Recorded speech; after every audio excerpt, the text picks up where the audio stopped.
제 자신의 경험을 써서 쓸 뿐인데 많은 분에게 도움을 주게 된 것이죠. 글쓰기는 이기적이면서 동시에 이타적인 활동입니다. 쓰는 사람의 마음에는 물음표가 있습니다. 이 글쓰기의 필요성을 알고 있어도 실제로 글 쓰는 사람은 많지 않습니다. 이 이유는 간단합니다. 글쓰기가 쉽지 않기 때문입니다. 우리는 학교 다닐 때 글쓰기 방법을 제대로 배운 적이 없습니다. 사회에 나와서도 글을 쓸 기회가 없죠. 글을 잘 쓰지 못하는 것이 당연합니다.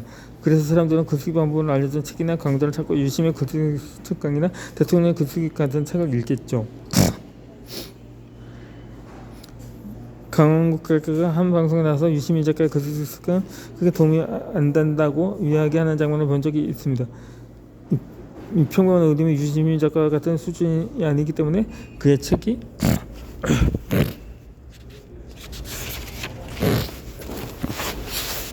도움이 안 된다고 우스갯소리를 한 말이죠. 그렇게 감히 강원국 작가가 글쓰기 쓰는 사람이 되는데 별도 도움이 되어야 된다고 말하고 싶습니다. 이 글쓰기 책 쓰는 근본적으로 한계가 있습니다. 이 글쓰기를 하겠다는 동기부여를 해주고 더 좋은 글을 쓸 수 있는 방법을 알려줄 수는 있지만 쓰이지 않던 사람을 쓰는 사람 바꿔주지는 못합니다. 쓰는 사람이 되기 위해서는 필요한 결정이 한 가지 글의 소재 자체를 제거할 수는 없기 때문입니다. 그렇다면 그 사람을 뭐라고 할까요? 그 사람은 지금 쓰는 물음표가 있습니다. 척수가 나에서 써라는 책에서 작가는 결국 자신의 강박감에 쓰게 되어 있다고 말했습니다. 이 작가는 자신을 괴롭히는 문제를 해결하기 위해 글을 씁니다.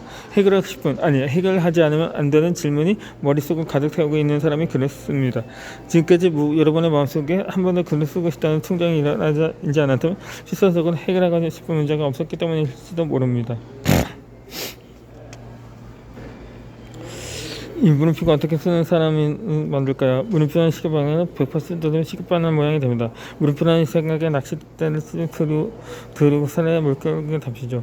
일상에서 경험 그사로 새로 발견할 수 있습니다. 아무리 낚싯대로 오래 붙들고 낚싯바늘 없이는 물고기를 잡을 수가 없습니다.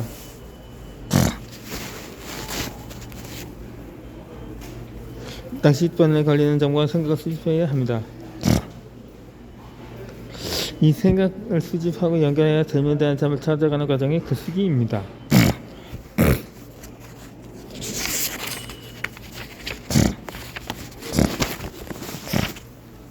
나를 위한 서평 쓰기입니다. 책을 읽고 쓰는 글이라고 하면 흔히 서평을 떠올립니다. 서평은 책 속에는 목적으로 책에 대한 정보나 내용, 유형과 함께 생각적인 평가를 담은 글이죠. 서평은 읽는 하여금 책을 읽게 하거나 읽지 않도록 설득하기 위해 책에 대한 객관적인 정보, 책 평가를 제공해야 합니다. 책 내용을 유익하게 하고 저자의 생활, 책에 해당 분야에 속하는 위상에 대해서 조사해야 합니다. 책을 쓰고 싶다는 사람이 시작하는 서평 쓰기 부담스러울 수밖에 없습니다.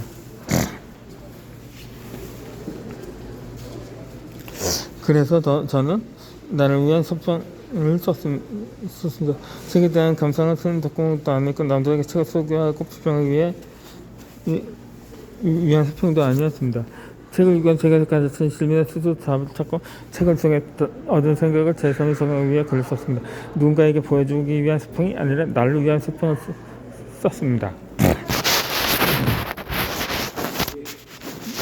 질문 만들기입니다. 제가 블로그에 쓴 베스트셀러의 평정나는 이해라는 글을 예를 들어보겠습니다. 제 글은 제가 온라인 서점에서 메모 습관의 힘에 이나 책의 독자평을 보다가 떠오른 질문에서 시작되었습니다. 독자 리뷰 보니까 악평을 단 분들이 꽤 있더라고요. 그렇게 잘 썼다고 생각하지는 않지만 악평을 받을 만한 정도는 아닐 것 같은데 말이죠. 그런데 다른 베스트셀러 역시 마찬가지였습니다. 이 지적자를 위한 넓고 얕은 지식이라는 책에서는 이런 책을 읽는 것은 시간 낭비라는 적재평이 달려 있었습니다. 그다지 인기가 없어 보이는 책들의 평점은 보통 9에서 10점이면 베스트셀러의 평점은 대부분 시점이었습니다. 그러다 보니 이런 질문이 떠올랐습니다. 이 베스트셀러는 왜 독자들의 평점이 낮을까? 이 베스트셀러의 악평이 남기는 사람들의 심리는 무엇일까 하고 말이죠. 이 질문에 관련된 내용을 찾기입니다. 머릿속에 부분 속에서 책을 읽을 때 마스터 하나를 작성합니다. 저널리스트의 데일리 통신이던 히트메이커라는 책을 읽고 있는데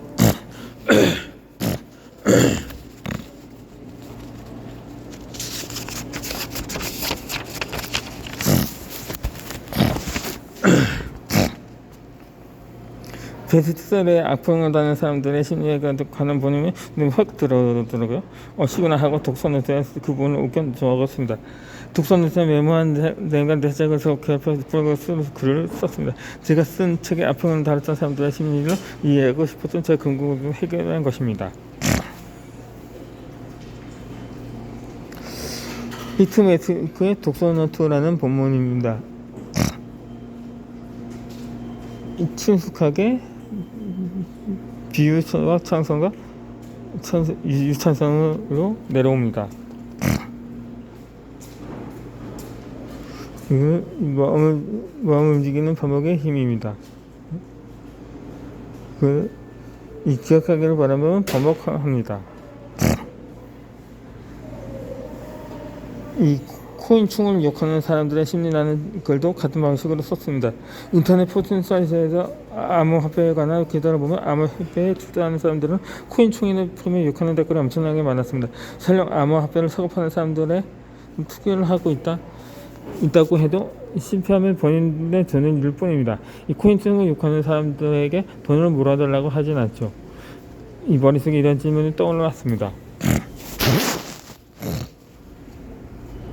본인에게 아무런 캐를 끼치지 않는 사람들은 왜 로그인하고 댓글을 가는 귀찮은 물수미까지 코인충을 욕하는 것일까요?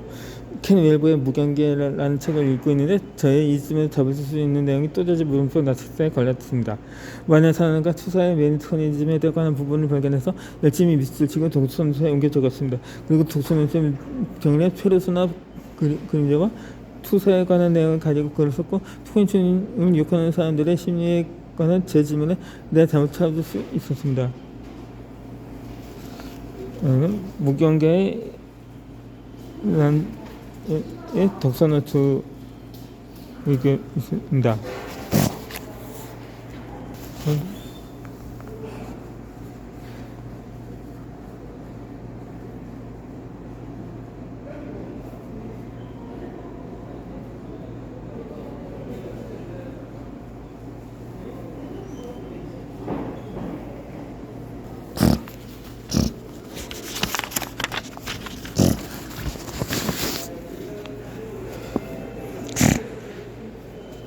글쓰기가 어려운 분들은 질문을 가지고 책을 읽어보세요. 그리고 꾸준히 독서노트에 써보시기 바랍니다. 독서노트에 생각이 쌓이면 자연스럽게 글을 표현하고 싶어질 것입니다. 내 생각을 글로 구체화시키고 싶은 욕망이 생겨납니다. 외모 독서가 여러분을 글 쓰는 사람을 만들어줄 것입니다. 잘게 쓰면 글쓰기가 쉬워집니다. 이 거대한 문제는 어떻게 해결할 수 있을까요? 문제를 잘게 쓰면 됩니다. 문제를 크게 들어두면 점점 쉽게 해결할 수 있습니다. 글쓰기도 마찬가지입니다. 글쓰기가 어렵게 느껴지는 것은 전체 한꺼번에 써야 한다고 생각 때문입니다.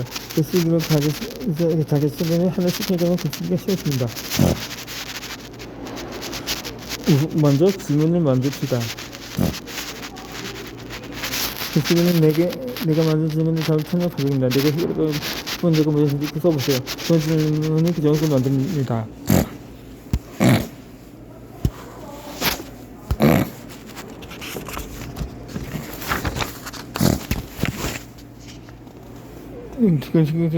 질문을 정확히 만져보시기 바랍니다. 제가 썼던 그런 예시를 들어보겠습니다. 그 잠시만 수행했습니다. 이 지금 한국 관광을 시키는 분은 무엇일까요? 두 번째로 핵심 문장을 써봅시다. 그래 주자장 가장 다음 가장 중요한 문장을 핵심 문장에 이어 보습니다.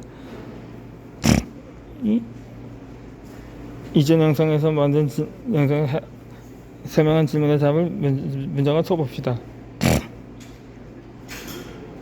핵심 문장이 주제로 한국어가 오더시기 반성경 관계가 만드는 데 있습니다.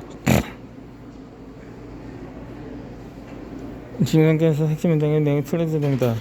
글을 쓰기 전에 이수는 그 사람을 가져다 생각하세요. 글을 쓰는